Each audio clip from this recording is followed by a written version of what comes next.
is here today, and I'm here with our first redstone tutorial, episode 1. We're going to be doing redstone torches and repeaters. Redstone torch and a redstone repeater. So let's start off with the basics of a piece of redstone. When you right click a piece of redstone on the ground, it's not going to be lit up at all. It's just going to be a circular piece, and a lit up piece is going to look like this. And I'll tell you why that lights it up later. But if you place a piece next to it, it will start pointing in whatever direction that piece is from. So if you look here, they point this way because they're all going this way. Now if I put one here, they're going to point like this, and then this is what a crossroads is going to look like. So now you're probably wondering why this one is lit up and this one isn't. Well, this one is connected to a redstone torch, which has a redstone charge. So, redstone lamps are also lit up by redstone charges. So if you look here, this one's just running straight into this redstone lamp, no charge. This redstone torch is giving this one a charge, and look what would happen if it does give a charge. Iron doors are also something that can be opened by a redstone charge. If you check here, look at that, opens right up, nice.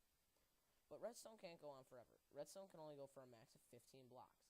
So on this side here, I have redstone going for 15 blocks, and on this side I have redstone going for 16 blocks. If you see right here, 15 counts to right here. 1, 2, 3, 4, 5, 6, 7, 8, 9, 10, 11, 12, 13, 14, 15. 15 blocks right there, and 16 here. Do you see how this one's not lit? That's because a redstone charge can't go any more than 15 blocks, so it won't light up this redstone lamp. But if you have a problem with that, you can use something called a repeater. A repeater is going to repeat your charge after a certain distance. Now you're probably wondering, why don't I just put a torch here? Because then for later builds, it's not going to have the ability to turn on and off. Because like, look at right here. So I turn this off, but look at this redstone lamp is still lit on. So, this redstone torch is still lit on. So you're not going to want that. So you're going to want to place a repeater, and then look, it'll repeat the charge so that it lights up.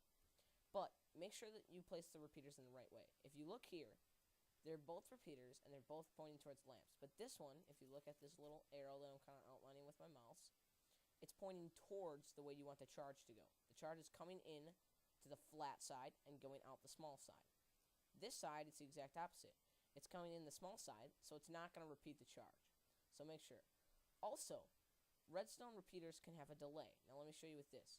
Right here, when you right-click a redstone repeater, you can move this torch back. You can have 1 tick delay, which is just normal, 2 tick, 3 tick, or 4 tick. So I'm going to show you a 4 tick delay real quick. So you see that delay? Alright, now I want to show you the power of delays. So obviously you can do delays more compact, but look at this. See how long it takes that lamp to turn on compared to that other one who turned on right away? Now watch, it also takes long for it to turn off. So next we're going to move on to powering a block with a torch on it. So if I take this torch away, this redstone isn't lit up, and this whole block has a bunch of redstone torches on it that are being powered. But when I have redstone pointing into a block that's powered, it's going to power that block, and all the redstone torches on it are going to turn off. Like when I place one, it'll be on, but then it'll turn off because this charge is sending to it. So this can be used to make something called an inverter, which is, say we want the default position of this lamp to be in the off, okay?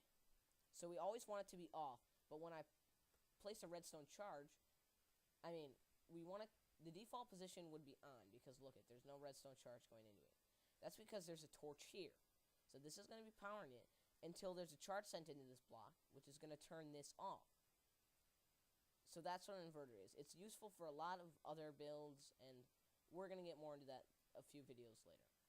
Next, this is, at the end of every video, I kind of want to try to get something that you can build with what we've learned through the video. So for today's video, we do need a tiny bit of the pressure plate. Don't worry, I'm going to go more into this next video. We're going to do a bunch of stuff like pressure plates, buttons, levers, all that good stuff.